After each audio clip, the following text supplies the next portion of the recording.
Happy 7th birthday, Maha. Always remember that Tito is always here for you, to support you. Siyempre, hindi naman ako. Andiyan naman si Mama Ding mo, si Tito Poy mo, si Papa mo, at saka si mga tita mo. And then, always remember na andyan lang kami for you.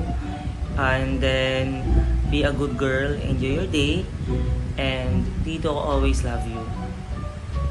Hi Ma! Happy birthday! Sorry kung di kami makauwi kasi sobrang busy. Wish ko lang is sana lumaki ka ng maayos and healthy, mag-aral ng mabuti, then lagi ka makikinig kina Mama Mila, kina Ate Becca, or sa lahat ng nagbabantay sa'yo. Sana wag mo na papaiyakin si Ate Ruth. Ayun lang. Bawi na lang kami pag umuwi na kami. Happy birthday! Love you! B, ang masabi ko lang sa'yo, it's a great, happy birthday to you.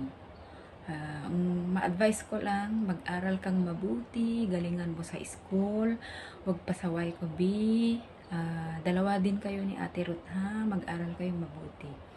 Pagpasensyahan mo lang, B, kung ano yung nakaya ko lang na maibigay sa birthday mo. Ang importante, masaya kayong lahat dyan.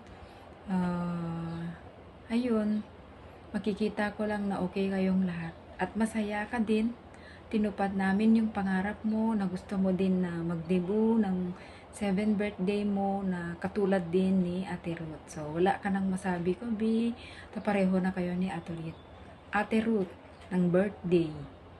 So, lahat kung ano yung meron kay Ate Ruth noon na ginawa namin sa birthday mo, gayon din sa'yo. Mas masaya din sa'yo kasi marami ka din kamag-anak, nakapamilya na dumadalo sa birthday mo.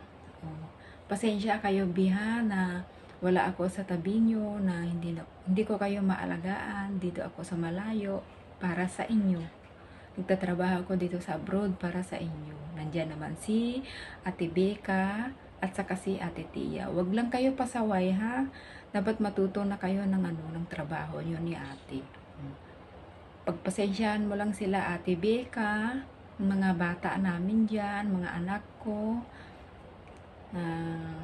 Anak ko na silang 3 kasi sila na ang kasambahay nyo, pati si Kuya Erwin.